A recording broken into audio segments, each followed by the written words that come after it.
اللي بعدها مش قاعدين يطلعوا. تفضل يلا. زودتوها.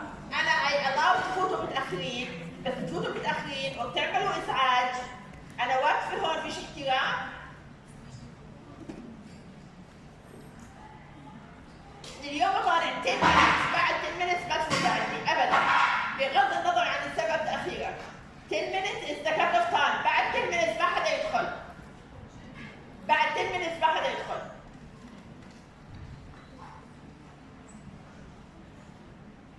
والبقية اصمتوا. صارت الساعة كام الآن؟ قديش كان صار معك من وقت المحاضرة؟ هدوء. ايه؟ شو الإزعاج؟ ما عطوش إيه أبداً. What are the hallmarks of endometriosis? What are the two main complaints? Pain and infertility. Pain Infertility. and infertility. So the drugs of first choice gonna be geared toward these two things. Hence, one of the drugs for first choice is actually non-steroidal anti-inflammatory. Also, a drug, and how we treat it. We want to stop this ovulation, right? It's the pain comes because of the ovulation. To stop the ovulation, and I said, شو بنعمل? One of two things. Pseudo pregnancy or pseudo menopause. Okay? واحدة من التنتين. Now these two things will stop ovulation. So, how we make pseudo pregnancy? We will stop ovulation by giving oral contraceptives. سواء الcombined oral contraceptives. سمحت لك تدخلي بس اعتبارا بكره 10 minutes انت كتفطر بالبيجي بعد 10 minutes بروح. انت سوري تفضلي.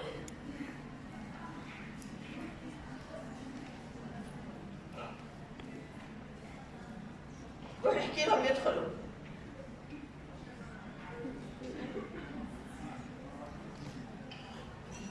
لا ادخلوا يلا. بس ادخلوا بهدوء next time. مش توقفوا بالطرقات مليون سنة، انتوا كل يوم شايفين بعضكم. So, by using contraceptives, whether they're combined or if there is a problem with using estrogen, we use the progestin only. Progestin orally, progestin on the intrauterine device, progestin even vaginal tablets and or implants, etc. Okay? What happens is these are probably the best medications because they're actually safe and can be used for long term, effective, used by millions of women around the world. And that's why the hype about all contraceptives. Millions and millions of women around the world use it. And yes, there are side effects. Yes, some women cannot use them, but for mostly they are well tolerated and safe. Usually the problem with this is that if we stop it, endometriosis will come back. As we said, we can only remove these lesions by laparoscopy. But even by laparoscopy, we remove the lesions, they will come back. And that's the problem with endometriosis. It's chronic, progressive, okay? And sometimes they don't want to do laparoscopy, but all the symptoms point that the women have endometriosis. What can we do? They can even give them empirically. Because if you give them to the patient and she improves, then we can say that it's working or she has that. Now, as I said, non-steroidal anti-inflammatory drugs are first line for pain, for dysmenorrhea. The pain is dysmenorrhea. So whether the dysmenorrhea is caused by endometriosis or something else, non-steroidal anti-inflammatory drugs will work because They inhibit the pain in the uterus and uterine tissues is mainly due to prostaglandin. Exactly. We know exactly شو البين هناك. Two things. Production of inflammatory mediators and among them prostaglandins and hypoxia. These are the two reasons for pain in the endometrial, in the uterine tissues. Okay.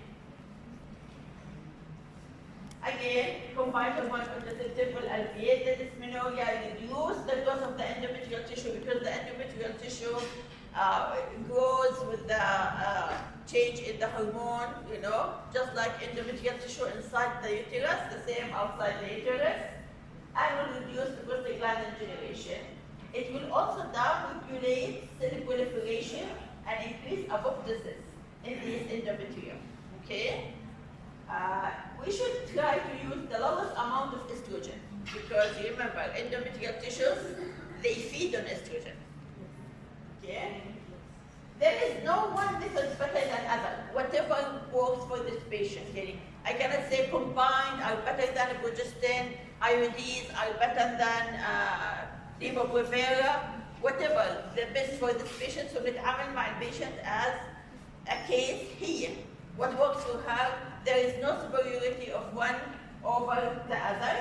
There is also the idea, let's give it continuous, okay, versus cyclic. It might be helpful at the short term. Again, no superiority could be because not enough data, not enough research data to know في أحسن من الثاني. You would think continuous better because with cyclic there will be 10 days where the natural hormones will go back up, right?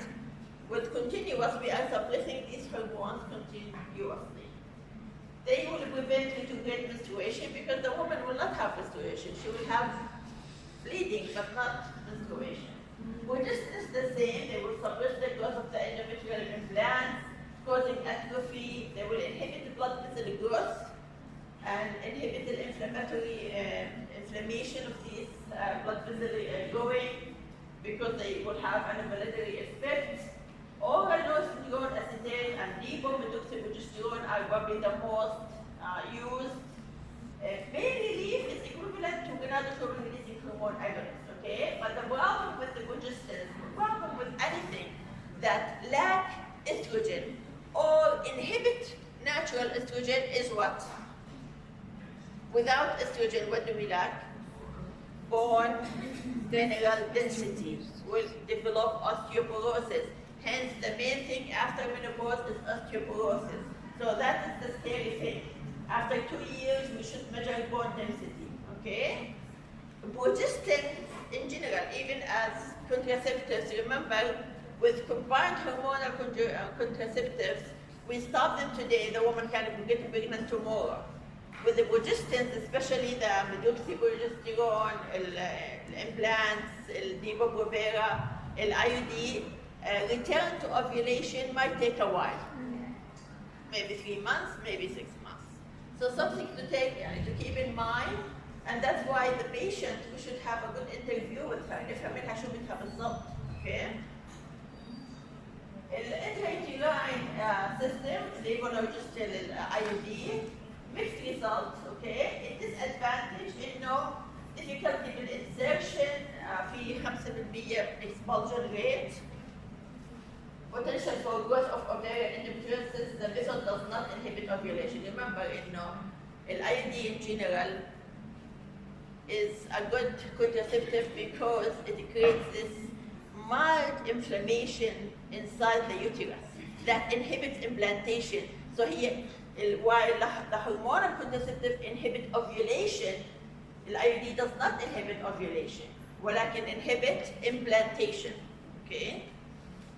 So maybe the effect is not that much, and ovulation still happens, and the endometrial tissues outside the uterus might still be affected.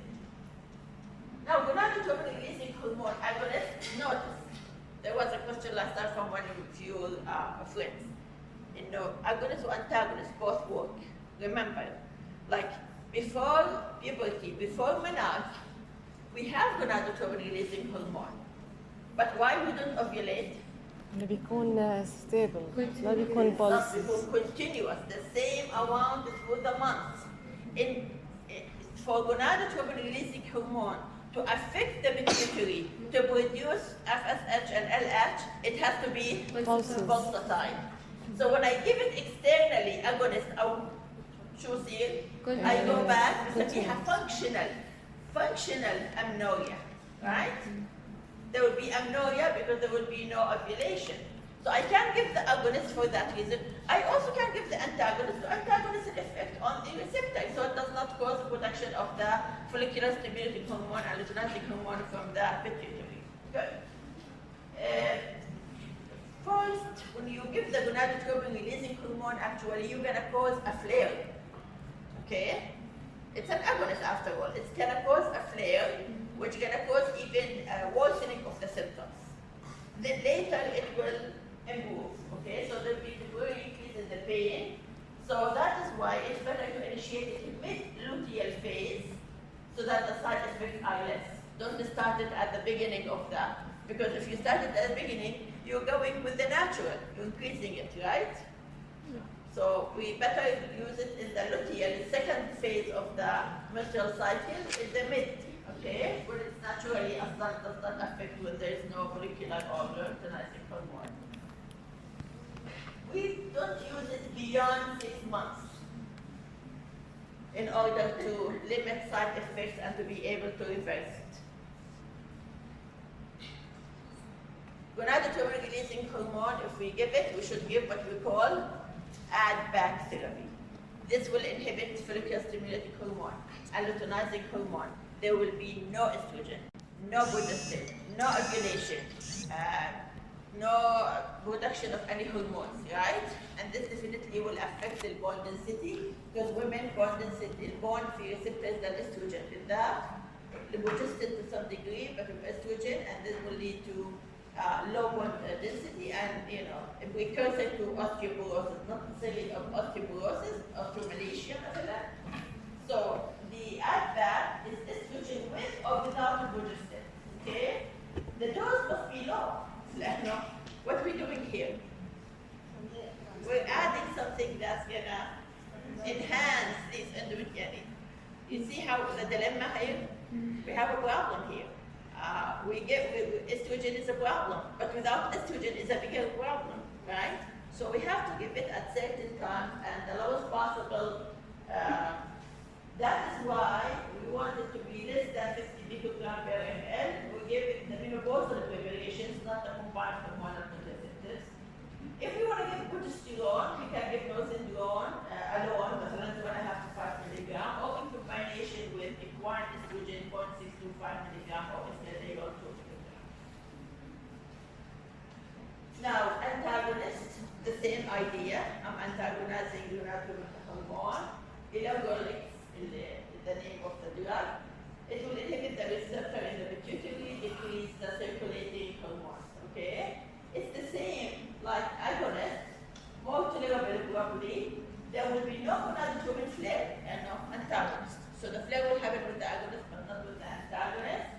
We should need it to partial or full suppression. Okay, to minimize the effect of the hypoestrogenic adverse effects. Okay. Will not completely suppress ovulation. So if pregnancy is not desired, on top of this we should give some kind of contraceptives, okay? So the agonist will suppress ovulation. This does not suppress ovulation. Hence pregnancy could happen. Androgen, danazole, which used to be the gold standard, but not anymore. Danazole is an androgen, and it will counter the effect of estrogen, okay? But of course, then the woman is taking estrogen, something similar to testosterone, so she will have all these side effects.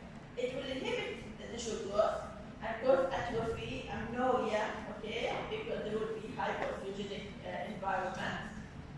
Usually they used to give it after surgery to make sure, you know, they suppress any endometrial tissues from coming back. Okay. Again, it's estrogen and androgen, sorry, and we know androgen is a bad effect on the lipid profile, right? So it will have bad effect on the lipid profile, cause hyperlipidemia. It might even cause liver disease. Teratogenic, definitely the should absolutely be on some kind of contraception. كل الأندروجين side effects زي إيش؟ acne, hirsutism, thinning hair, okay, and all this, and even hot flashes, etc. They might be resolved. Female vaginal formulation that gives 100 to 200 milligram daily, which limit the systemic effect. It is still going to cause androgenic effects at least على الرحم وعلى ovaries.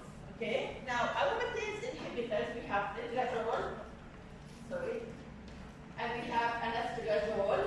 They will decrease the pain. Remember the aromatase enzyme?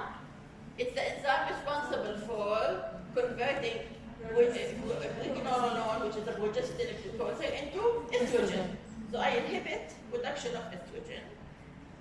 These are the two drugs. They improve the pain. It has to have a post-operative with a progestin and or combined oral contraceptive, or we give it with gonadotropin hormone agonist. Okay? They will reduce estrogen levels, وبالتالي كمان في عندنا مشكلة hormone. Anyway, these drugs are only now they're not first line, second and third line. Okay?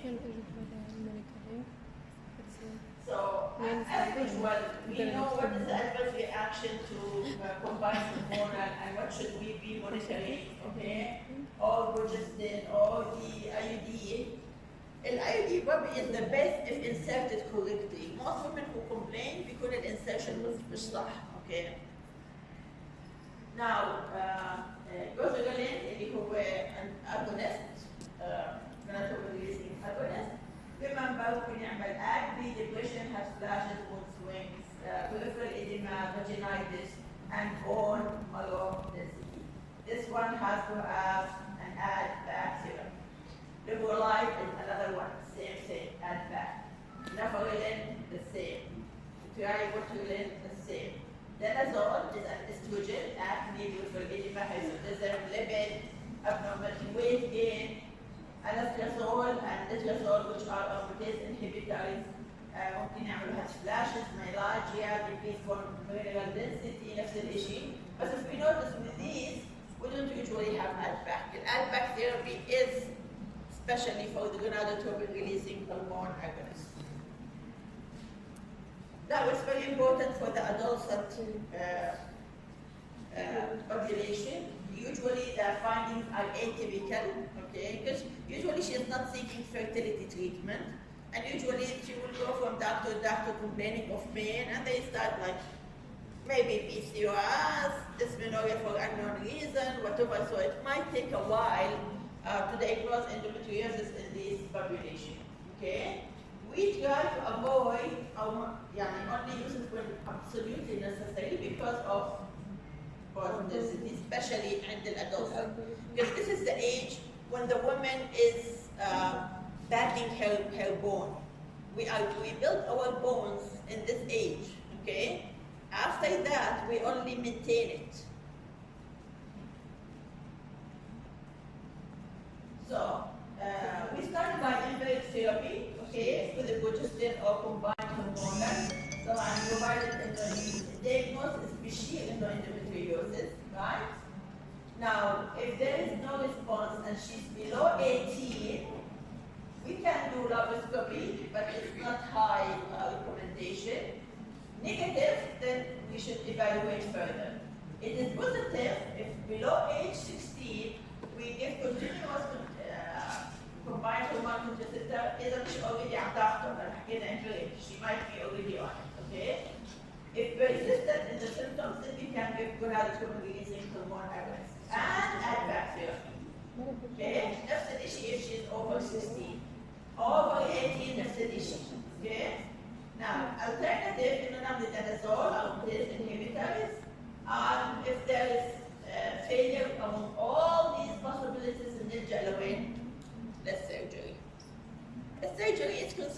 surgery because it's just laparoscopy.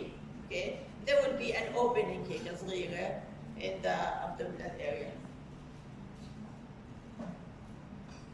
في أي سؤال؟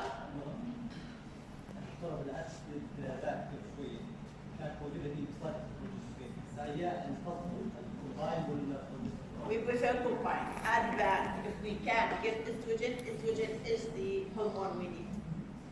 But if there is contraindication أو تحذيرات لاستخدامه because the woman might have coagulatory problem, she's over 35, she's a smoker, she's obese, she have hyperlipidemia, we go to progesterone alone. What? معلش تسمعوا لأنه هي أسئلة بتفيدكم. أنا هيك أسئلتي دقيقة جدا لازم تتذكروا، رح تشوفوا سهلة. رح يكون عندكم خيارين رح تتغلبوا فيهم، دائما في خيارين رح تتغلبوا فيهم. كنت اختاروا الخيار اللي أنا بدي إياه، مش الصح اللي أنا بدي إياه.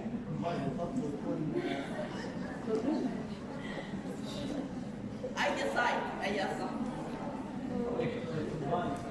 لو تسمعني بتعرف شو الصح، لأنه بتعرف أنا ايش بميل، عشان هيك مهم انكم تحضروا وتسمعوا، اسمعوا وعوا.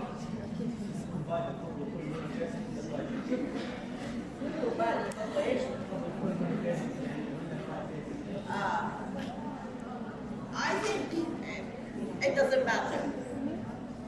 معلش سؤال كثير مهم، سمعتوه؟ That's a good question. When we give an add-back therapy, is it better to have monophasic, triphasic? Is it better to have continuous or cyclic? According to research لحد الآن ما فيش يعني we don't know exactly يعني ما فيش enough. Most doctors will يعني مش هتشوف دكتور بيعطي continuous أو بيعطي triphasic. Most doctors they prescribe cyclic and monophasic. فأغلب الداتا عندنا من هذا. If we have research enough, then we might be able to do لا continue. يعني theoretically continuous أحسن. يعني what's the idea 7 days free عشان يصير في عندي ovulation صح؟ أو يصير عندي يروح الانهبيشن على ovulation. But then بترجع الsymptoms. theoretically continuous أحسن. Theoretically triphasic أحسن. But we didn't have enough data. And remember, إحنا في clinical studies, في clinical therapy, we don't only depend on theoretical. We don't say هذا بيشتغل هيك معناته أحسن. We have to see real life data. Right? بدنا true research على people who have the disease or who have the disorder, and we compare group مع group and we decide. So until we have that, we keep like, yeah, but we don't know. فهذا سؤال كثير مهم نقوله. حدا ثاني عنده سؤال؟ أبدا ما عندكم سؤال؟ Next time we will start inshallah talking about hormone therapy. Then we'll be done with women's health issues.